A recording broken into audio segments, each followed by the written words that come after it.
Assalamualaikum warahmatullahi wabarakatuh. Perkenalkan saya Putri Marani Ramaisa dengan NIM 12030501129. Di sini saya akan menjelaskan tentang kode etik advokat. Yang pertama, profesi advokat. A. Dasar hukum advokat terdapat pada Undang-Undang Republik Indonesia Nomor 18 Tahun 2003 tentang advokat. Yang B. Kemudian pengangkatan dan pemberhentian advokat. Pengangkatan advokat terdapat pada pasal 2 dan 3 Undang-Undang Republik Indonesia Nomor 18 Tahun 2003 tentang advokat yang berbunyi sebagai berikut. Pasal 2, yang dapat diangkat sebagai advokat adalah sarjana yang berlatar belakang pendidikan tinggi hukum dan setelah mengikuti pendidikan khusus profesi advokat yang dilaksanakan oleh organisasi advokat. Yang kedua, pengangkatan advokat dilakukan oleh organisasi advokat. Yang ketiga, salinan surat keputusan pengangkatan advokat sebagaimana dimaksud pada ayat 2 ayat 2 disampaikan kepada Mahkamah Agung dan Menteri. Yang pasal 3, untuk dapat diangkat menjadi advokat harus memenuhi persyaratan sebagai berikut. Yang pertama, A. Warga negara Republik Indonesia. Yang kedua, bertempat tinggal di Indonesia.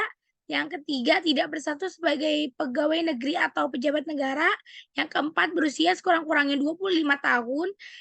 Yang kelima, berijazah sarjana yang berlatar belakang pendidikan tinggi hukum sebagaimana dimaksud dalam pasal 2 ayat 1. Yang keenam, lulus ujian yang diadakan oleh organisasi advokat. Yang ketujuh, magang sekurang-kurangnya 2 tahun terus menerus pada kantor advokat. Yang kedelapan, ada tidak pernah dipidana karena melakukan tindak penjara 5 tahun atau lebih. Yang ke-9, ada berperilaku baik, jujur, bertanggung jawab, adil, dan mempunyai integritas yang tinggi. Selanjutnya, pasal 3 ayat 2, advokat yang telah diangkat berdasarkan persyaratan sebagaimana yang dimaksud dalam pada ayat 1 dapat menjalankan praktiknya dengan mengkhususkan diri pada bidang tertentu sesuai dengan persyaratan yang ditentukan oleh peraturan perundang-undangan.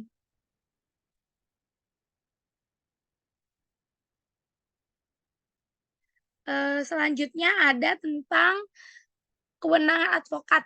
Kewenangan advokat diatur dalam Undang-Undang Nomor 18 Tahun 2003 tentang advokat. Kewenangan advokat sebagai penegak hukum meliputi yang pertama, memberikan jasa hukum termasuk konsultasi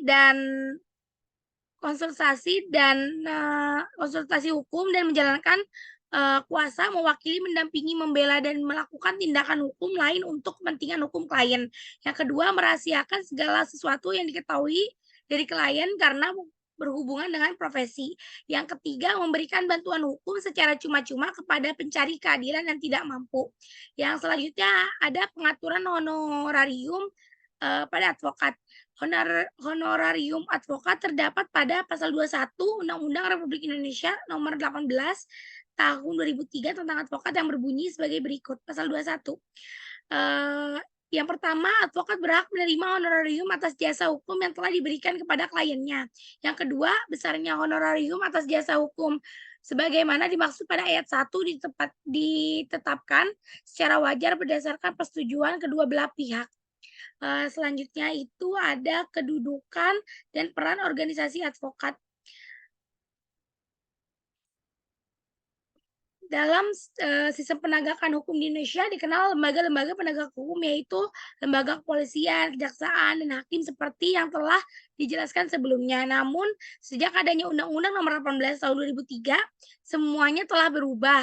Advokat yang dulu dalam perannya memberi bantuan hukum kepada klien sering dianggap sebelah mata oleh penegak hukum lain. Kini eksistensinya sudah mulai naik. Ketentuan pasal 5 ayat 1 Undang-Undang Advokat yang memberikan status kepada advokat sebagai penegak hukum yang mempunyai kedudukan setara dengan penegak hukum lainnya dalam menegakkan hukum dan keadilan. Berikut ini bunyi pasal 5 Undang-Undang Nomor 18 Tahun 2003 tentang advokat. Advokat berstatus sebagai penegak hukum bebas dan mandiri yang dijamin oleh hukum dan peraturan perundang-undangan.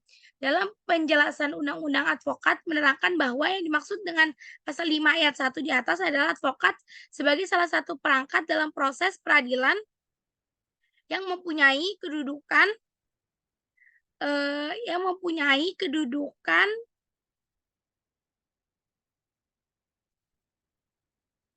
serta dengan penegak hukum lainnya dan menjalankan fungsinya untuk menegakkan hukum dan keadilan.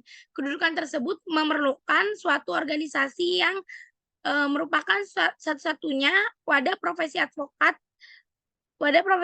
sebagaimana yang dimaksud dalam pasal 28 ayat 1 Undang-Undang Advokat, yaitu organisasi advokat merupakan satu-satunya wadah profesi advokat yang bebas dan mandiri yang dibentuk sesuai dengan ketentuan undang-undang ini dengan maksud dan tujuan untuk meningkatkan kualitas profesi advokat. Oleh karena itu, organisasi advokat yaitu PRADI pada dasarnya adalah organ negara dalam arti luas yang bersifat mandiri, independent state organ yang juga melaksanakan fungsi negara. Selanjutnya ada kode etik profesi advokat.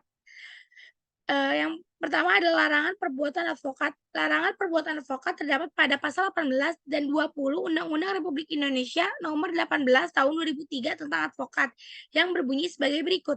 Pasal 18. Yang pertama, advokat dalam menjalankan tugas profesinya dilarang membedakan perlakuan terhadap klien berdasarkan jenis kelamin, agama, politik, keturunan, ras, atau latar belakang sosial dan budaya. Yang kedua, advokat tidak dapat diidentikan dengan kliennya dalam membela perkara klien oleh pihak yang berwenang atau masyarakat.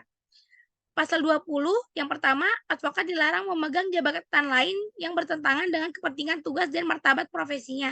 Yang kedua, advokat dilarang memegang jabatan lain yang meminta pengabdian sedemikian rupa sehingga merugikan profesi advokat atau mengurangi kebebasannya dan kemerdekaannya dalam menjalankan tugas profesinya. Yang selanjutnya ada kewajiban anggota advokat. Kewajiban anggota advokat terdapat dalam pasal 19 Undang-Undang Republik Indonesia atau nomor 18 tahun 2003 tentang advokat yang berbunyi sebagai berikut. Pasal 19 yang pertama, advokat wajib merahasiakan segala sesuatu yang diketahui atau diperoleh dari kliennya karena hubungan profesinya kecuali ditentukan lain oleh undang-undang. Yang kedua, advokat berhak atas kerahasiaan hubungannya dengan klien, termasuk perlindungan atas berkas dan dokumennya terhadap penyitaan atau pemeriksaan dan perlindungan terhadap penyadapan atas komunikasi elektronik advokat. Selanjutnya, pelanggaran dan pemberhentian advokat. Advokat yang telah melanggar tindakan sebagaimana yang diatur di dalam pasal 6 huruf A Undang-Undang Advokat dapat dikenai tindakan dengan alasan yang pertama mengabaikan atau melantarkan kepentingan kliennya. Yang kedua, berbuat atau bertingkah laku yang tidak patut terhadap lawan atau rekan seprofesinya. Yang ketiga, bersikap bertingkah laku, bertutur kata, atau mengeluarkan pernyataan yang menunjukkan sikap tidak hormat terhadap hukum, peraturan perundang-undangan atau pengadilan. Yang keempat, berbuat hal yang bertentangan dengan kewajiban, kehormatan, atau harkat dan martabat profesinya. Yang kelima, melakukan pelanggaran terhadap peraturan perundang-undangan dan atau perbuatan tercela. Yang keenam, melanggar sumpah janji advokat atau kode etik profesi advokat. Advokat yang melanggar ketentuan di atas akan diperiksa dan diadili oleh Dewan Kehormatan Organisasi Advokat sebagaimana yang diatur dalam pasal 26 ayat 5 Undang-Undang Advokat yang berbunyi sebagai berikut. Dewan Kehormatan Organisasi Advokat memeriksa dan mengadili perkara Dewan Kehormatan Organisasi Advokat memeriksa dan mengadili pelanggaran kode etik profesi advokat berdasarkan tata cara Dewan Kehormatan Organisasi Advokat. Selanjutnya ada mekanisme persidangan kode etik advokat. Yang pertama ada profil PRADI atau KAI. Perhimpunan Advokat Indonesia PRADI didirikan untuk memenuhi ketentuan pasal 32 ayat 4 Undang-Undang Nomor 18 Tahun 2003 tentang advokat. Pada 16 Juni 2003, 8 organisasi advokat yang lainnya menyepakati untuk membentuk Komite Kerja Advokat Indonesia atau KKAI untuk menjalankan sementara tugas dan wewenang organisasi advokat. B. Tata cara penegakan terhadap pelaku pelanggaran kode etik advokat. Yang selanjutnya itu ada yang terdapat pada pasal 12. Yang pertama, pengaduan terhadap advokat sebagai teradu yang dianggap melanggar kode etik advokat harus disampaikan secara tertulis disertai dengan alasan-alasan kepada Dewan Kehormatan Cabang atau daerah atau Kepala Dewan Pimpinan Cabang atau daerah atau Dewan Pimpinan Pusat di mana teradu menjadi anggota. Yang kedua, bila mana di suatu tempat tidak ada cabang daerah organisasi, pengaduan disampaikan kepada Dewan Kehormatan Cabang atau daerah terdekat atau Dewan Pimpinan Pusat. Yang ketiga, bila mana pengaduan disampaikan kepada Dewan Pimpinan Cabang atau daerah, maka Dewan Pimpinan Cabang atau daerah meneruskannya kepada Dewan Kehormatan Cabang atau daerah yang berwenang untuk memeriksa pengaduan itu.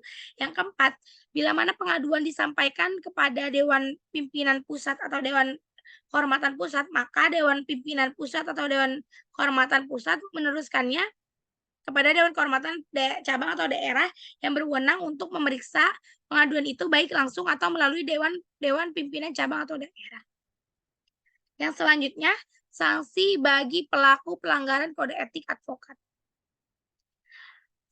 Pada kode etik advokat Indonesia jelaskan pada pasal 16, sanksi bagi pelaku yang dianggap melanggar kode etik advokat berbunyi sebagai berikut. Yang pertama, hukuman yang diberikan dalam keputusan dapat berupa peringatan biasa, peringatan keras, pemberhentian secara sementara untuk waktu tertentu, pemecatan dari anggota organisasi profesi.